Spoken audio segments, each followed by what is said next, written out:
Hi guys, KMovie recapped here. Before we start, warning. Spoilers ahead. Today, I'm gonna explain a 2013 Korean thriller movie called Hide and Seek. This movie tells the story of a man's remorse for his adoptive brother. He intended to find his adoptive brother's whereabouts and apologize. But, instead of resolving his remorse, he found his family's life threatened. The story begins with a woman named Yoon-hee. She is walking back to her apartment from her office through the slum area near her apartment while calling her boyfriend. She got harassed by a drunk man. But luckily, she managed to get away and continue her walk home. She got really mad. Along the way, she keeps complaining to her boyfriend about her crappy apartment. When she boarded the apartment elevator, suddenly someone with a black helmet came in. That person came into the elevator but didn't press the elevator button. Yoon-hee pressed the elevator button to her apartment floor. The person in the helmet gets out from the lift on the same floor as Yoon-hee. He stops in front of the apartment beside her apartment. Yoon-hee passes those people and closes her door tight. She found an unknown jacket in front of her computer. Enraged, she visited her neighbor angrily. Yoon-hee is sure that her neighbor was sneaking into her apartment silently. She threatens to make a report to the police if her neighbor sneaks in again. Yoon-hee starts the computer and checks the CCTV record. But, a sudden door knock distracts her. She checks around but there is no one there. She took her pepper spray and came closer to check properly. Apparently, that sound is made by a little girl. Yoon-hee forgot that she left her apartment with the door open. After making sure that there is no one, Yoon-hee came back to her apartment and continued to check her CCTV record. She then realizes that there is someone who sneaks into her apartment while she checks for someone who knocks the door outside, and that person is still inside her apartment, standing on the edge of the room with a steel rod full of blood. That person hit her head and killed her without no one knowing about it.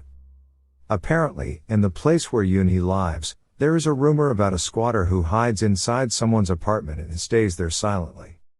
Story skipped into Sung-soo's apartment where he lives with his wife, son, and daughter. His wife, Min-ji, previously lived in the United States. Sung-soo has a chronic mysophobia disease that makes him afraid of something dirty.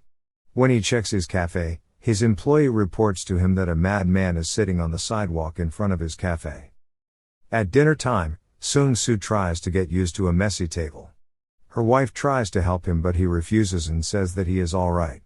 Not long after that, Sung-soo got a call from someone who asked about someone named Sung-chul. Those calls apparently came from Sung-chul's apartment landlord. Sung-chul's landlord said that he is missing. It turns out that Sung-chul is Sung-soo's stepbrother that he hates so much. A long time ago, Sung-soo was adopted by Sung-chul's family. But, Sung-soo apparently hates him. He lost contact with his brother after their parents died. He never told anything to his relatives, even his wife doesn't know that Sung-soo has a stepbrother. The next day, Sung-soo and his family came to his step-parents' cemetery. He also asked about Sung-chul to the cemetery guards, which made the guards quite angry because Sung-chul never came to this cemetery. Previously, Sung-chul's landlord already told Sung-soo about their address, thus, he tried to visit Sung-chul's apartment. On the way, Min-ji asked about Sung-chul that was never mentioned in their past life. In front of Sung-chul's apartment, Sung-soo got out of his car and left his wife and child inside the car. The landlord then explains to Sung-soo that Sung-chul has stayed in this apartment since 2 years ago after getting out of jail. Apparently, there are quite many cases of missing people in these apartments. Many illegal immigrants are staying in these apartments. Since the rent cost is cheap, security and cleanliness are not properly maintained there. The city council planning for destroying the whole apartment complex in the next few months. After opening Sung-chul's apartment unit, the apartment landlord left Sung-soo alone to take all his stepbrother's belongings. The apartment unit is quite messy. Sung-soo looked around the apartment and found no one there. But, Sung-soo found some tampons on the toilet that made him ask whether his brother stayed there with someone else. The apartment landlord said that he never sees Sung-chul stay with anyone else. This adds confusion to Sung-soo since he found tampons in his brother's bathroom. Sung-soo tries to ask the apartment neighborhood, but it seems like they don't want to help him and feel afraid. In front of every apartment unit, Sung-soo finds a strange symbol of triangle, square, and circle. After inspecting it for a few seconds, he found out that those symbols indicate people who stay at those units. The circle symbolizes man, the triangle symbolizes woman, and the square symbolizes children. But, there is another unknown V symbol in his brother's apartment. Outside of the apartment, Min-ji called her parents in the United States. She tells her parents about Sung-soo's stepbrother that has never been told to her up until now. Her child wants to play some games outside. Min-ji allowed it but told them no to go too far away. She suddenly felt a strange gaze, then found a stranger stare at her. She looks away and finds the stranger gone. Her child is also missing from his sight. She panicked and ran outside to look for her child.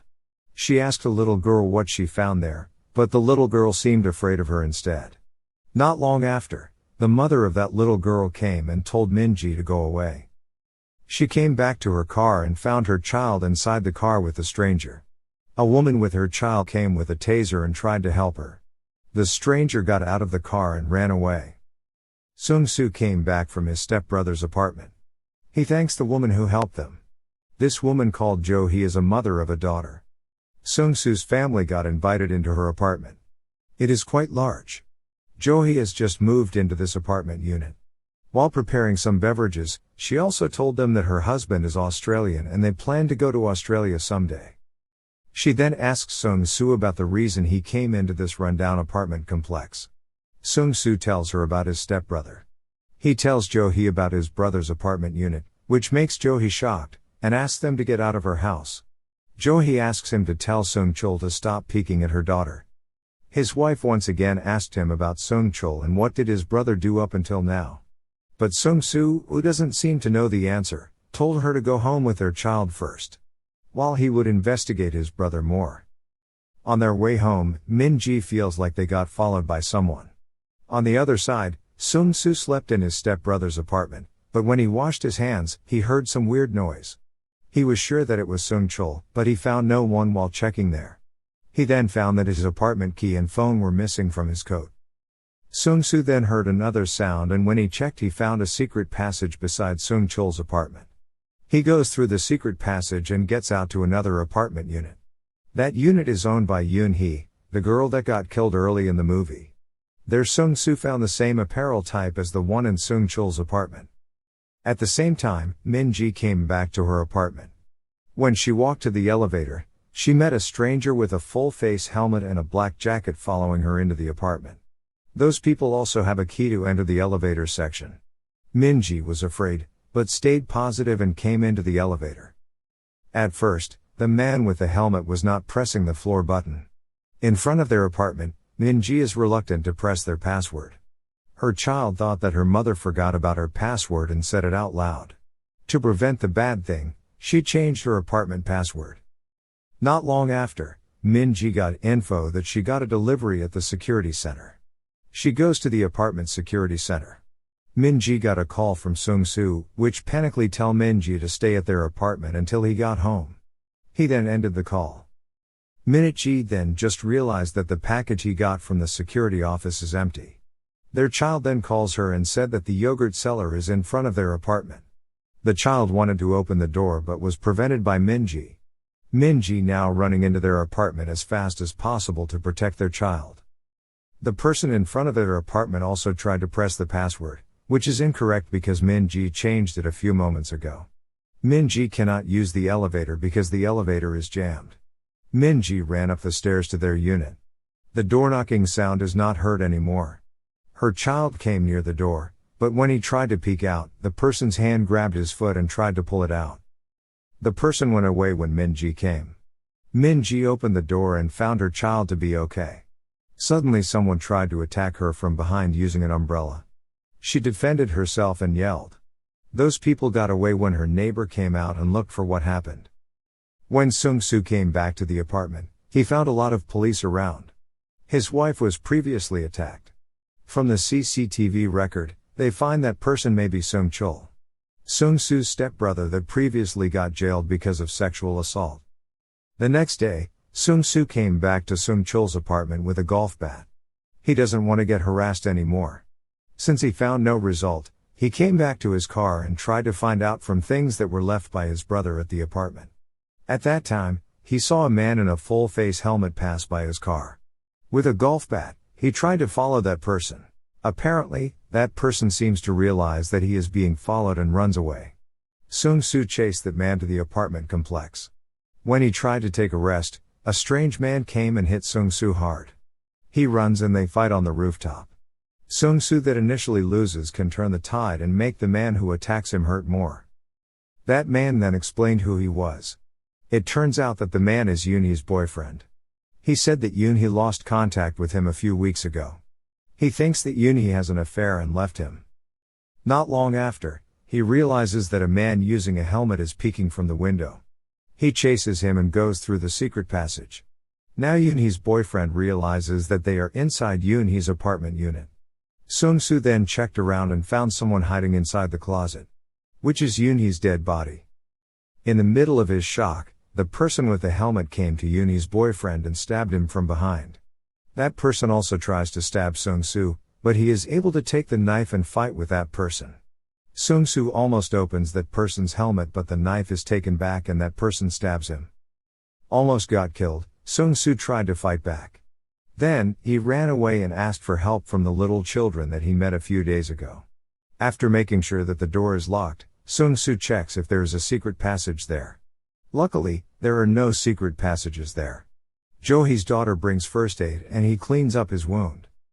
Sung-soo then asked about Jo-hee's whereabouts to her daughter and she answered that Jo-hee is currently at work. Jo-hee's daughter then grabs Sung-soo's phone from his coat. When Sung-soo wanted to take his phone, Jo-hee's daughter didn't want to give it back to him and said that those phones belonged to her. Sung-soo took the phone forcefully. Jo-hee's daughter cried and yelled out loud. Trying to calm her down, he said that the phone is hers and he only borrowed it for a while. Sung-soo then opens the phone, but it has no battery. Thus, he asked to lend another phone to the child. The girl agreed and she came to her room taking another phone, followed by Sung-soo.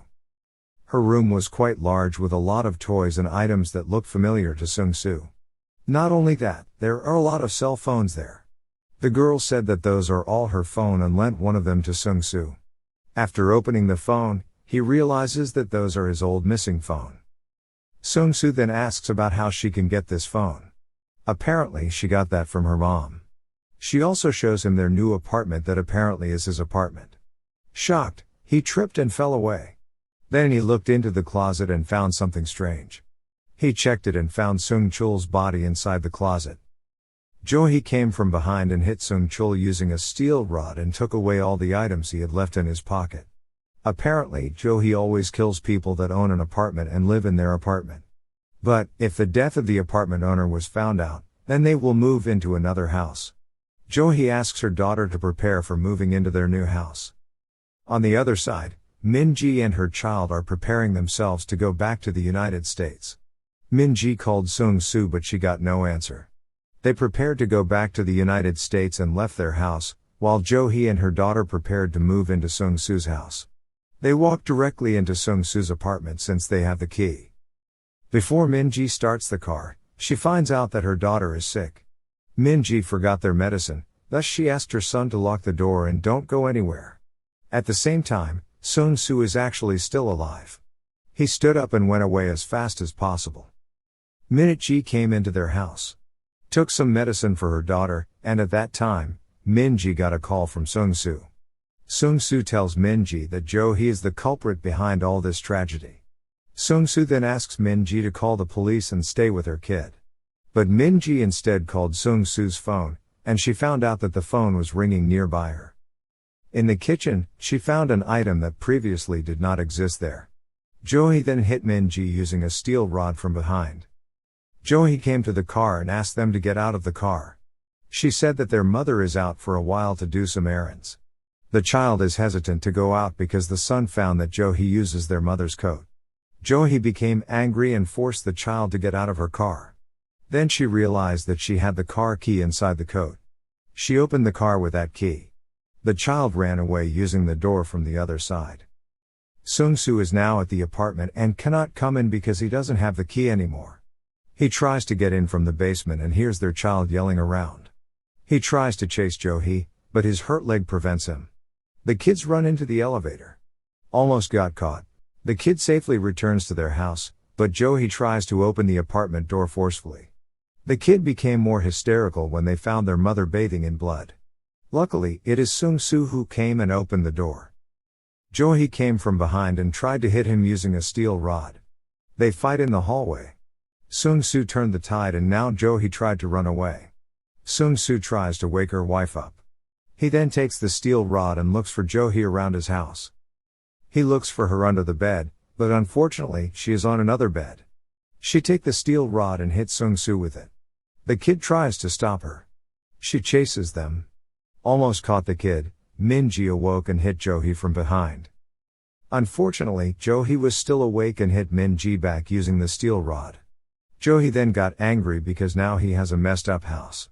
She then hears some sound in the closet. She came near the closet. Sung-soo then calls Joey and asks her to stay calm. Joey tries to hit Sung-soo, but he turns on the match and prepares to burn up the house. Joey became reluctant because she was afraid the house got burnt. Police came and made her continue the attack on Sung-soo by suffocating him. Sung-soo grabs the match and throws it to burn the house. Joey became hysterical and tried to put the fire down. She tried to stop the fire but got caught in it as well. The fire detector turned on and the police opened the door successfully. Police came into the house and saved Sung-soo's family life. The story ended with Sung-soo burying Sung-chul's body in a better place. Their apartment got sold to the new owner that already moved there as soon as they got out. There, Joey's daughter is still trapped and hiding inside the closet. The story ended with the same rumor spreading about squatters that live in another person's apartment on those apartment complexes. Make sure to subscribe and turn on notifications so you can watch more videos like this. Thanks for watching, and see you next time.